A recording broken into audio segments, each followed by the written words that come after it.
Get ready. You're listening to Give God 90 live.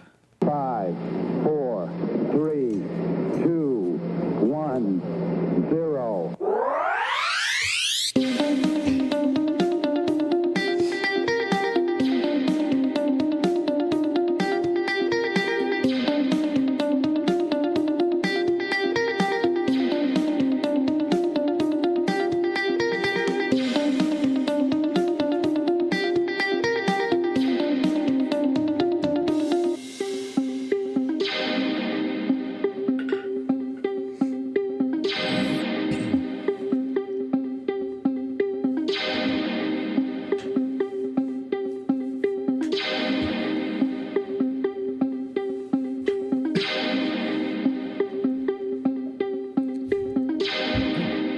Almost messed up.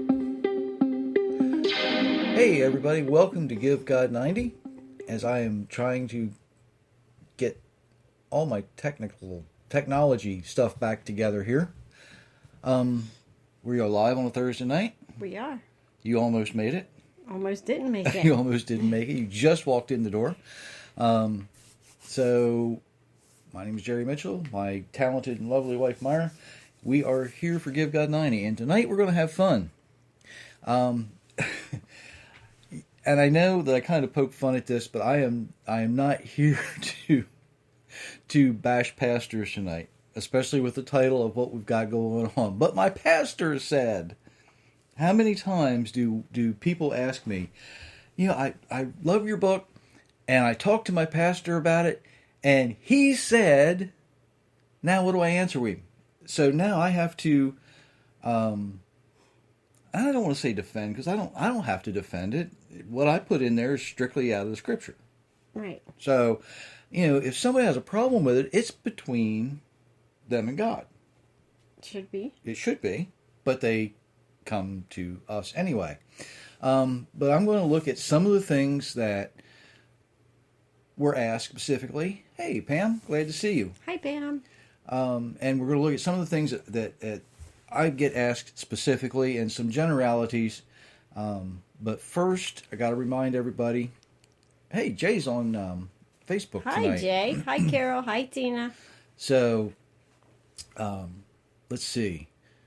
Don't forget to go to GiveGod90.com, and for the people on Spreaker who, whenever they get a chance to listen to this, because it goes everywhere, Right. So I actually added some pictures that you might be interested in. The people on Facebook should have seen it already, but you need to go there and check it out, folks, on Spreaker. And Apple Podcasts, Google Podcasts, iHeartRadio, and wherever else it goes, because they're adding new stuff all the time, which is good. Did you say you put pictures on Facebook? Not today. Oh, okay. The picture that I put on the website, I put on Facebook. The God Paints the Morning one. Okay. Okay. So, pretty. Yes, I thought so. I thought so. But then again, I took it. So, but a lot of other people do too. There was something else. I'll remember it later, maybe. Well, I don't Anyway, know. I haven't been home. You haven't been home. So, okay. One of the first things when people read one of my books and they get excited because they understand that what's there, they can go read in their Bible, and they'll go to their pastor and they'll ask a question. And they one of the things that they ask when they come back to me is, but my pastor said that the Sunday is the Sabbath. And I said, I bet he did, or she did, as the case may be. I lay out in Tradition to Truth the whole thing. Hi, Rebecca. Glad to see you. Hi, Rebecca. So as I lay that out, I give you places to go verify it, and it's not all of them. I didn't, list everything that's out there. There are other things. Go read. Either people like to talk about the church founders like Sturgeon or Wesley or Moody. Every one of them said, yes, Saturday, what we call Saturday today, is still a Sabbath. Sunday simply was, follow through from the old Catholic Church. They were Protestants. they were protesting Catholics, but a lot of the Catholic traditions they kept for whatever reason. So as they're doing that, why churches today continue to do that, I don't know. We know that there's a lot of things that go on.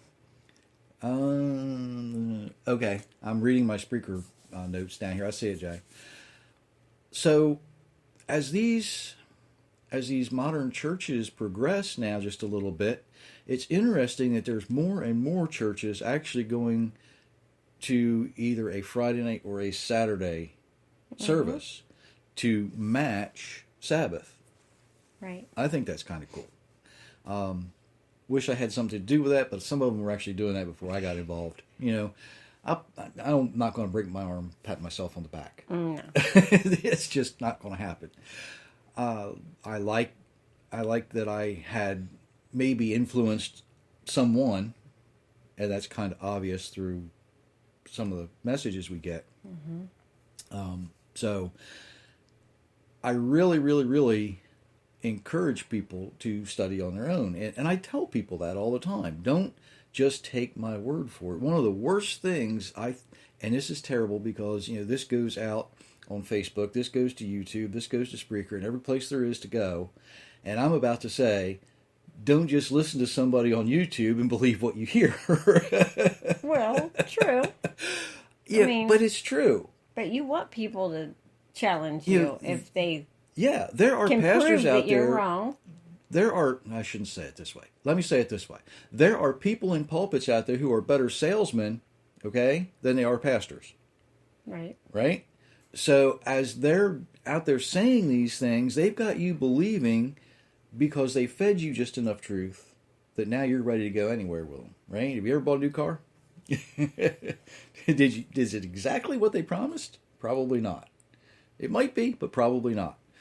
So as we look at these things, take into consideration all of that. Just because somebody continues to do something out of tradition doesn't necessarily mean that it's the right thing to do. Another thing, years ago I was involved with a weekend Bible seminar type thing.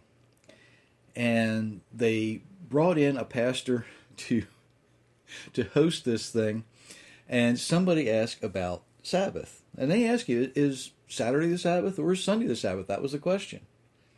And he kind of, he knew there was enough people in that group that knew the answer, and he didn't want to put himself in a corner.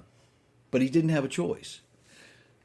And unfortunately, the first thing he said was, well, Wednesday's the day I take off. That's my Sabbath. Now, he's got to work that out in fear and trembling with his Creator. Guarantee it. Because I didn't add fuel to the fire for a change. Okay, I didn't throw him a rope either. Let's face it, folks. Most of the time when your pastor, I'm speaking generally. Okay, I'm not being specific here, but a lot of times pastors begin to pastor, and it becomes a job. It's not. It stops being a calling. It stops being something that they desire to do, something that they are driven to do, really, and it becomes a job. Mm-hmm. And when that happens, it's very, very dangerous for that person because now they are stuck. And there's pastors that listen to this. There's actually quite a few pastors that listen to this. And one of them has told me, I get what you're saying, I agree with what you're saying, but I can't go back to my congregation and say these things. He has a very, very difficult time nudging these folks back into the Bible because they are so ingrained in tradition that they don't want to be anywhere other than where they are. They're happy there. They're happy there. And that's very unfortunate because, it is very, very difficult to take a group of people and convince them that someone before you has fooled them already.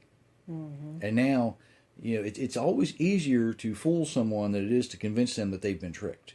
Right. So as we think about that, keep in mind that when you're approaching a pastor, he might be one of these folks who was fooled too. Or he may be one of these folks who is just looking for a paycheck. Mm-hmm. Hopefully, as you approach them and ask them questions, they're going to answer honestly, and they're going to say, that's exactly what the Bible says, but our doctrine says this. Mm-hmm. And that is an open door. That becomes an open door.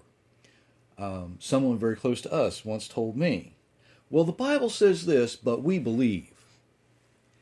We don't talk about those things anymore because, I'm speaking Bible and they are speaking tradition and doctrine.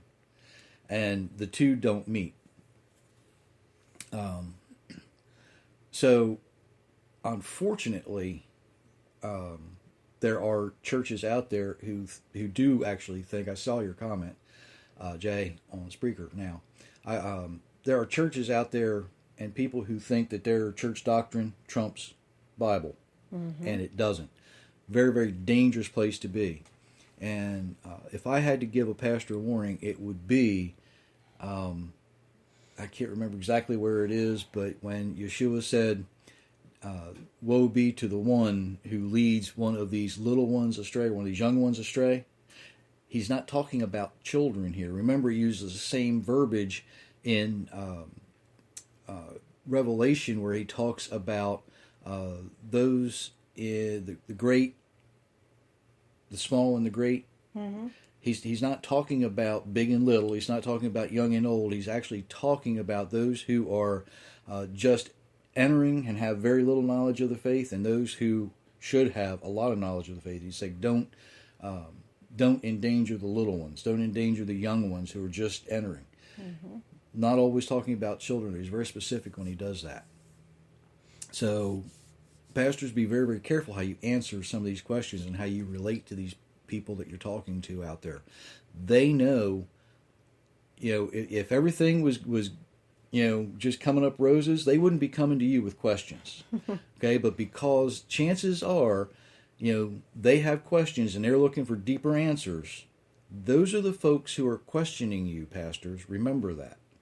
Remember that. These are the folks who are studying. These are the people who want to dig, who want to know, and who want to understand. These are the folks that aren't just sitting there listening and accepting everything you say. They're checking you and making sure they're holding you accountable. And especially, with something as important as Shabbat, that is, how many times are we told?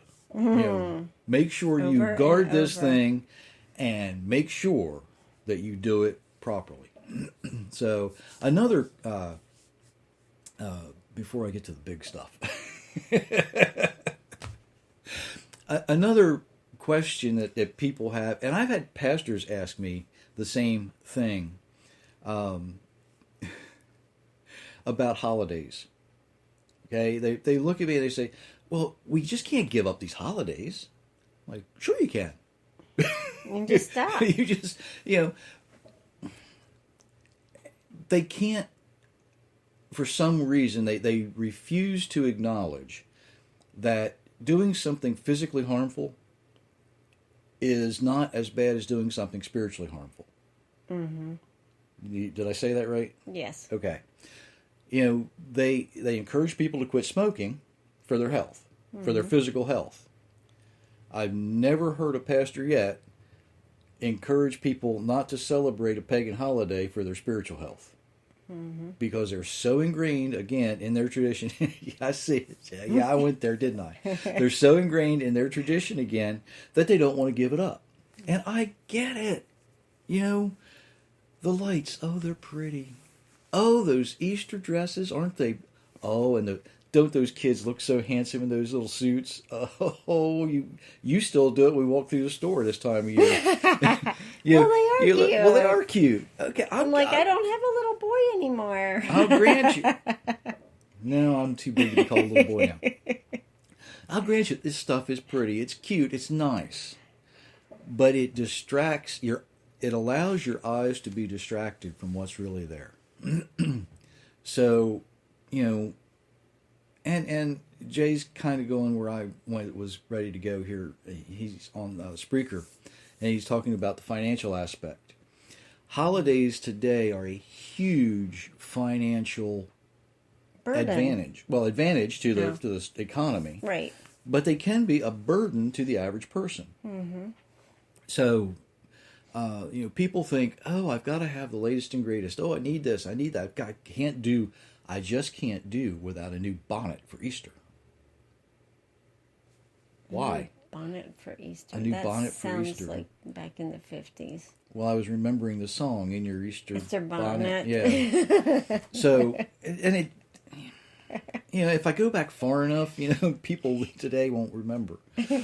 So as we were thinking about the holidays, look and see where is the Holy Spirit in these holidays.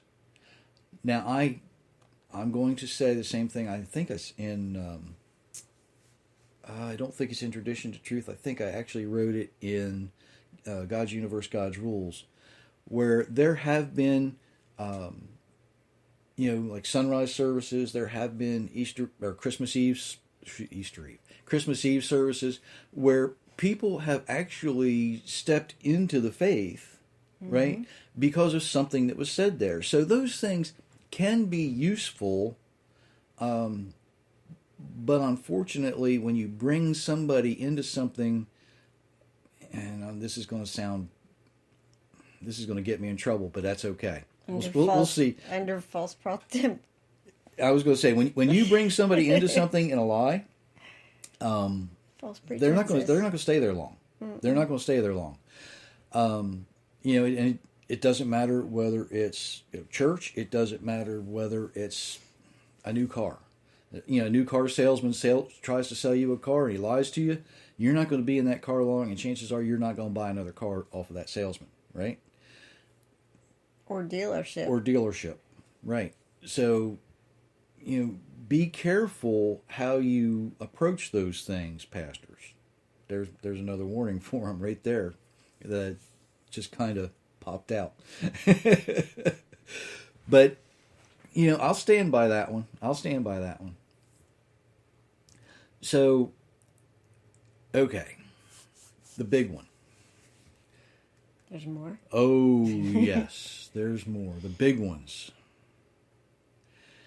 Where they say, you don't have to do that anymore.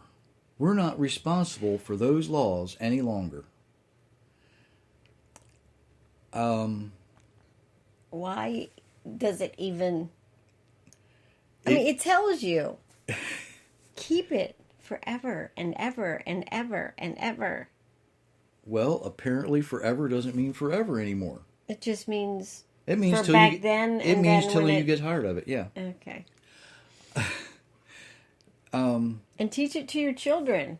Yes, to teach it to their children. Teach it to their children. So right. That's not forever either. either. That apparently isn't forever either. The message group that we have was talking about wearing tzitzit, and should women wear tzitzit? Well, the command is to the children of Israel. Right? Mm-hmm. Now, if you have 4 boys and 4 girls, and we talk about your children, are we talking about just the boys? Or are we talking about all 8? All 8. Exactly. It's all inclusive. There's a lot of instructions that are all inclusive. When the instructions aren't for everyone, they're very specific. Mm-hmm. It usually specifies which tribe is to do which what, tribe, or which gender. Is it a priest? Is it a priest working in the temple? Is it for someone who's taking care of an animal? Yeah, exactly. They're very specific. But when it's a broad spectrum instruction given out for everyone, it's for everyone. Now, there is some question about married people. If a woman is married, does she need to wear it if the husband's wearing it? And because that brings 2 people into one, and there's some Some iffies some there. ifs there, yeah. And it is splitting hair. And I used the example a while ago. It's kind of like, you're told not to shave the corners of your beard, right? Mm-hmm. Well, there are certain implements that you can use that aren't a razor. They're called scissors. I was going to say, they drive me crazy. I have to cut them. Don't razor them. So if you use scissors, that's not shaving, right? Right.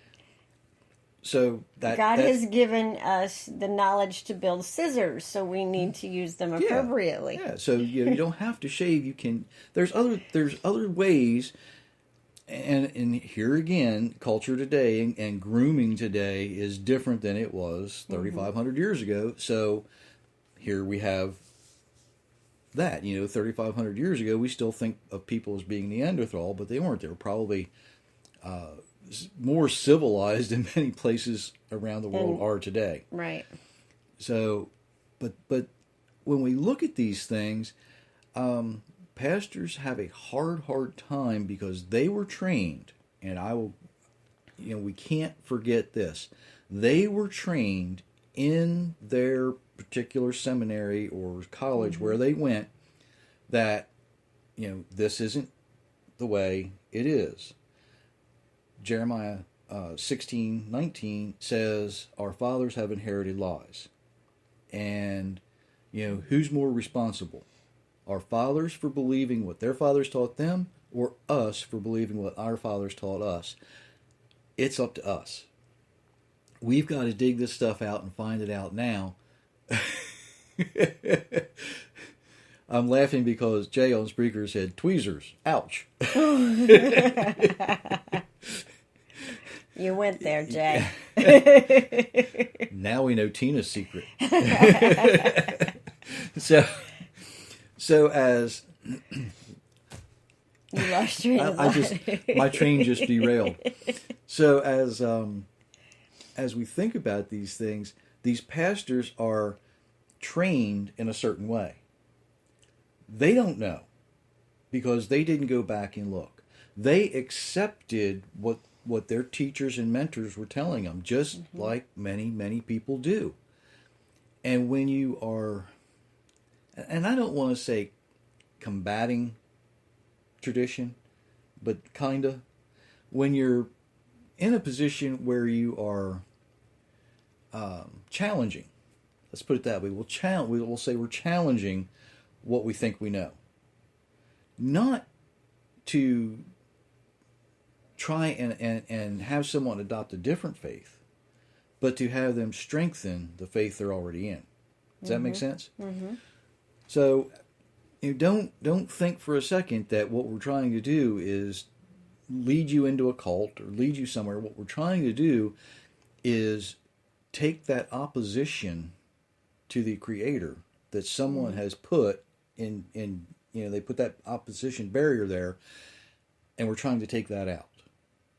And a lot of times people don't realize that opposition barrier, and they'll say, well, the law was nailed to the cross. It wasn't the law that was nailed to the cross. Read where that's at, folks. Hey, Francisco. Hey, Francisco. It wasn't the law that was nailed to the cross. It was the handwritten ordinances of guilt. We deserve the death penalty. Mm-hmm. That's what was nailed to the cross.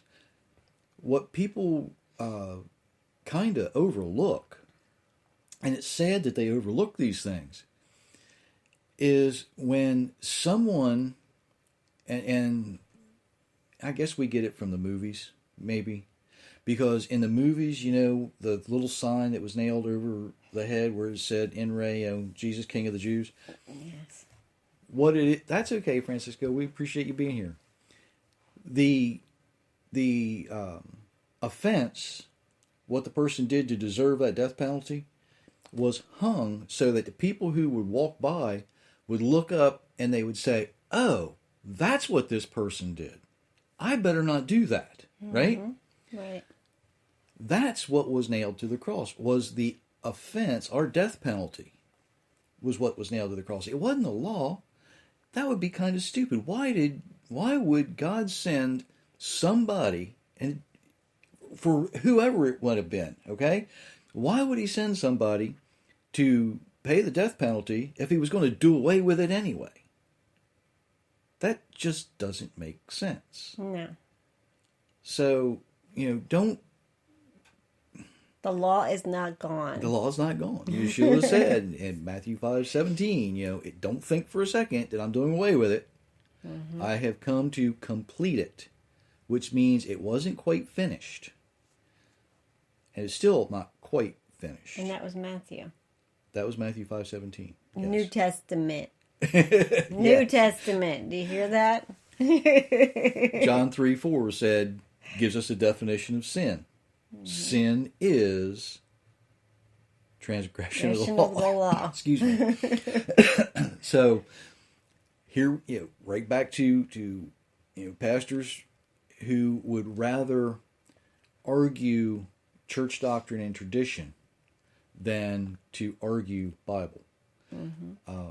It really is sad when we think about how some of these pastors are going to be out there, and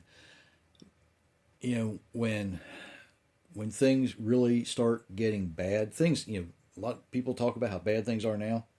You ain't seen nothing yet, folks. We're in good shape compared to where we're going. That's just the way it is.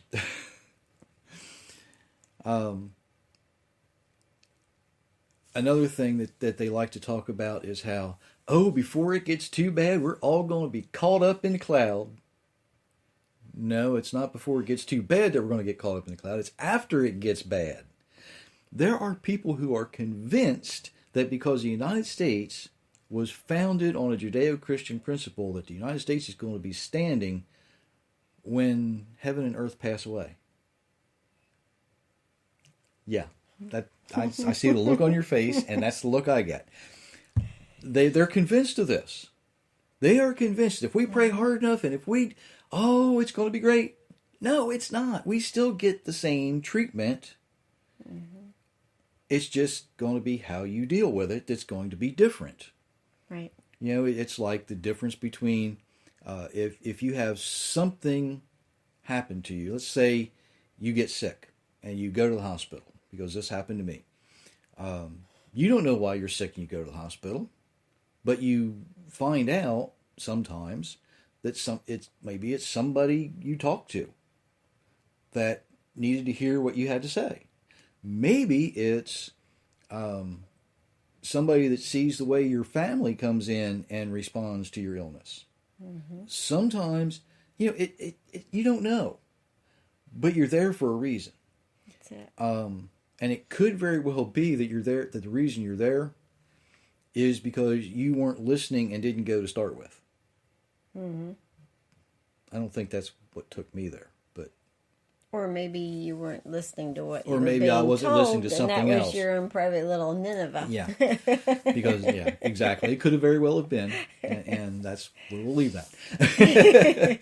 So as we work our way through those things, people need to see your faith displayed, and your faith. It's easy to display faith when everything's going good. Mm-hmm. It's easy to talk about how great God is when you've got $1 in your pocket, right? Mm-hmm. It's easy to talk about how great God is when the electric's turned on. Right. It's easy to talk about how great things are when you feel good.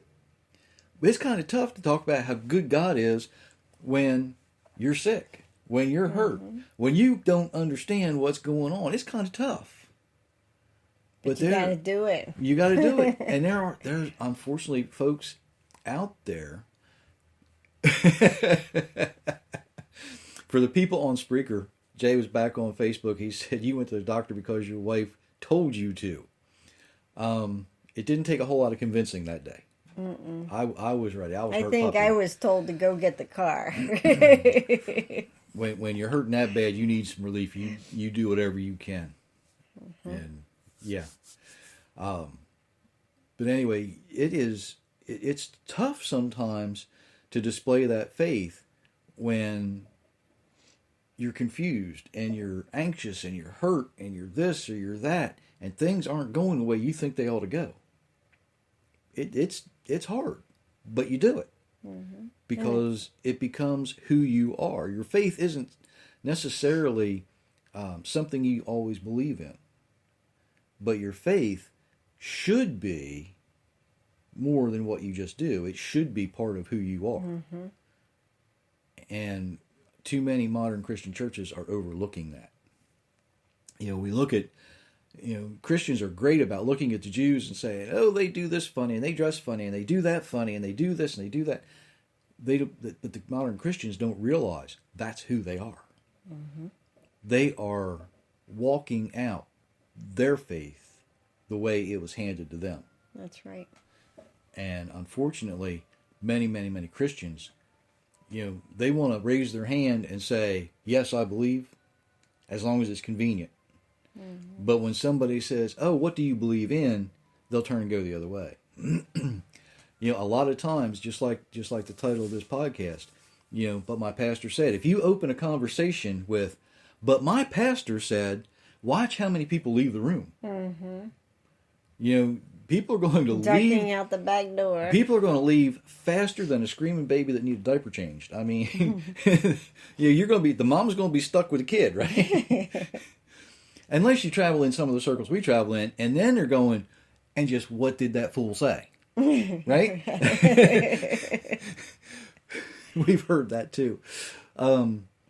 So as we walk through these things and we deal with these things, don't be afraid to talk to these pastors, and say, here it is. I can understand this. And it doesn't matter whether it's my book or somebody else's book. Mm-hmm. Let them read it. If they refuse to read it, Sean's not listening, but he has a book, Mediocrity in America, how mediocrity killed the church, or something like that. There have been people offer it to their pastors who hand it back and they won't even touch it. Mm-mm. They won't even touch it. Don't want anything to do with it. And that is really sad, because that tells me, don't bother me with the facts my mind's made up. Right. Right? Not even willing to look at it. Not even willing to look at it to study. If it doesn't come from their denomination, they don't want anything to do with it. Right. It's like a lot of people today, and unfortunately, there's still folks out there that do this. And I'll jump on toes right now. King James is the only Bible I'm going to read. Okay, if King James is the only Bible you're going to read the King James Bible. But read the words. But read what's there. Yes. I use it a lot because there's so much reference material associated with it. Everything goes back to it. Mm-hmm. But I don't, that's not where I'm willing to hang my hat on it being correct, because we know it's not. Mm-hmm. It's flawed. It's wrong in certain places. The only thing I'm willing to really hang my hat on, as far as the Old Testament, would be the Aleppo Codex, because we know it's right. Right.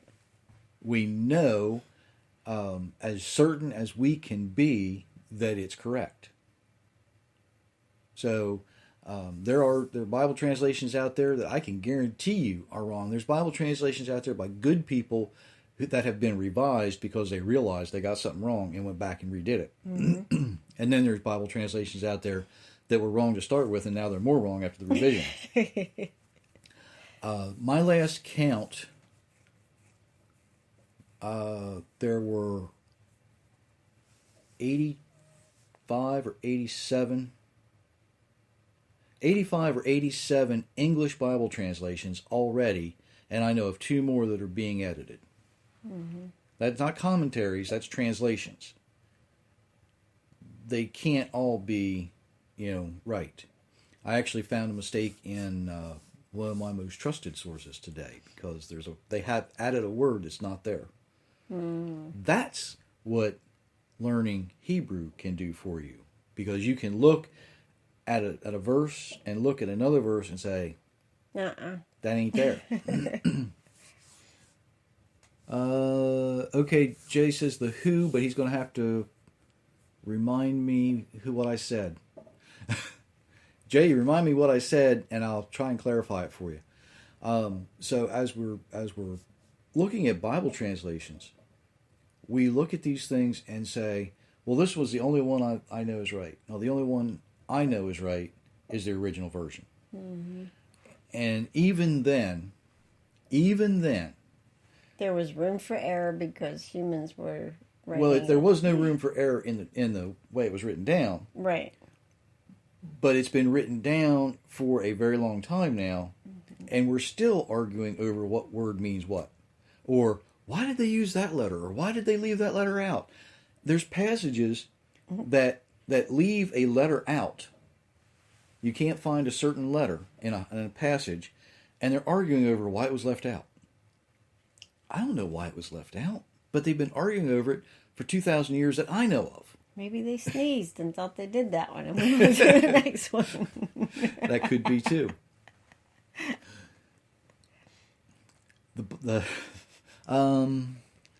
Can't pronounce what you said. Oh, the Aleppo Codex. Okay, the Aleppo Codex. I have mentioned this a lot, but I think I've mentioned it in front of you before. You asked me the same question. I guess I didn't explain it. The Aleppo Codex is the oldest known Hebrew writing that we can go back to. Everything that, even the Masoretic text with all the vowel points in it, come from the Aleppo Codex. If you go to Israel today, you go to Jerusalem, and you go to the Shrine of the Book, it says that's where the Dead Sea Scrolls are. And people, it's a bomb-proof, nuclear blast-proof vault, right? Mm-hmm. And people say, oh, the Dead Sea Scrolls were so important, they built this for it. It wasn't built for the Dead Sea Scrolls. It was built to protect the Aleppo Codex. In fact, Keith Johnson and Nehemiah Gordon were speaking with, I can't remember the fellow's name, who was curator of the museum at the time, and he says, I need 5 examples of why this is so important and why we can trust it. And he starts naming these examples, and he gets to one, the most memorable one I can think of was the last one. He says, it looks like an angel wrote it. That's how perfect it is. Now, I will say that the tradition of the Aleppo Codex is that the original that it was copied from was in the Second Temple at the destruction of the temple, when the Romans took all these things to Rome, okay? And a few years later, one of the officers said, this is important, this should go to somebody. And they looked around, and they actually took it back to Aleppo, Syria. That's how it gets its name. And they gave it to the Jewish community in Aleppo, Syria, who cared for it and made sure that it was kept. And it was the last copy, I think the copy we have, somewhere between 8 and 1000 BC or AD. So, it's not the original, but it's a direct copy of the original, because originals fall apart. Mm-hmm. Parchment doesn't last forever. Yeah. The collagen in that stuff doesn't last. So that's where that comes from. The most trusted source of a Hebrew document known today. So there you go. That's what that is. Where was I going before I was doing that? Anyway, I know I was winding down a little bit. As we look at these things, when you, like I said, read my book, read somebody else's book, and you speak to your pastor, make sure that you're speaking the same language. If you're speaking Bible and he's speaking doctrine, you're not going to come to an agreement. It's impossible because you're speaking 2 different languages. Mm-hmm. But if you're speaking Bible and he's speaking Bible, then you can know what his doctrine is. Right. Okay? That's going to show. In fact, that's going to show very, very quickly. Mm-hmm. And it's rearing its head in one of the world organizations today, because there's a group that's speaking Bible and there's another group speaking secular, and it's just not working. And they're about ready to split. And don't forget that a lot of times certain denominations, and I won't name them, certain denominations, these pastors aren't taught to teach Bible. They are taught to teach doctrine. Mm-hmm. That's dangerous. That's very dangerous. So, and in my second book, I kind of go into this when I talk about are you part of a church or are you part of a civic organization? Because if it's just like a civic organization or a social club, go ahead and treat it like a social club. It's okay. They should be a safe group of people to be around. But if it's a church, these are the folks that are actually going to hold you accountable and make sure that you're following the Creator's instructions. Mm-hmm. And if that's not what you're doing, maybe you need to be looking for someplace that's closer to that. Right. So, I spent a whole lot of time tonight kind of poking fun at some pastors, and I hope that the ones that hear this can take that as a learning experience, because people are wanting to know. People aren't leaving churches because the worship team played a song bad. Right. People aren't leaving churches because they don't like the hymnal. People aren't leaving churches because the words are now up on the wall instead of in the hymnal. People are leaving churches because what is coming out of the pulpit is different than what they're reading in the Bible. Mm-hmm. That's why they're leaving. That needs to be addressed. That needs to be addressed. When Martin Luther nailed his thesis to the church door, he started something, but it was never finished. It's time that work gets finished. Mm-hmm. And that work needs to be finished, in the proper way. So, I think I am done making fun of pastors tonight. Okay. But I knew I had to go there because there are, like I say, there's folks out there, they're looking, they're hunting for truth. And pastors, you need to start giving them some truth. Oh, real truth. That's biblical where I was truth. going. That's where I was going to go. Okay. One of the things I have heard pastors say, and this is very, very dangerous, is I don't have to worry about it because when I stand in front of the throne, I'm going to be hiding behind Jesus because he's going to protect me. Who do you think's sitting on the throne at that point in the future? You better go read the end of that book again. Trust me on this, pastors. It says that the books are opened, and you are judged by what's written in the books. But whoever's name is not in the book of life doesn't even stand a chance. Mm-hmm. You don't even stand a chance. They're not even going to worry about the books for you because you're already going to the lake of fire. But if your name's there, they're going to open the books and they're going to find out everything that you've done. And there's not going to be anything to hide behind except your actions. That's it. Read Ezekiel 18. It's all right there. Black and white. And if you really want to, grab a copy of the Aleppo Codex because it's actually right there in plain Hebrew. You can read it for yourself. Mm-hmm. All right. I think I've done enough damage for tonight. I will probably get all kinds of hate mail over this one. And I think the Aleppo Codex is on sale right now too, isn't it?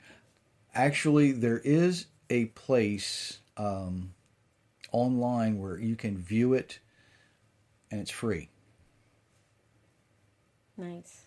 It's searchable, but you have to search it in Hebrew because they don't have the English tied into it yet.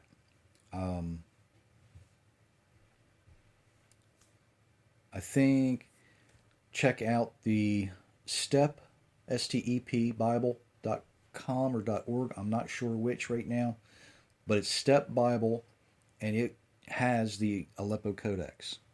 Now, for the people who read Hebrew with the vowels, okay, you're not going to find them in there. So you're going to have to wing it. Thanks, Rebecca. You're not going to find them in there with the Aleppo Codex, but where you are going to find them is with the Masoretic text, which is taken from the Aleppo Codex. So don't forget. I'm pretty sure that's where it is. Go search it out. You'll find it. It's easy. If I can find it, anybody can find it. So, you have anything else to add? No. Hope everybody has a good night. Me too. Thank you, everyone. Don't forget to click share, click like. Yes, please. Put this out there. Like. Especially this one because I'm not afraid. People want to bash me. I don't care. Doesn't matter. You know, I was the Almighty designed this model with a hard head and a thick skin. I'm good. So, if people have questions, and please make them specific. You know, you can email me, jerry@givegodmoney.com, or message me through Facebook. Either way, it all works. Just get up with me. I will do my best to answer as many questions as I can. So, have a great week, everybody. Thanks for tuning in. Don't forget the likes and shares. Appreciate it. Night.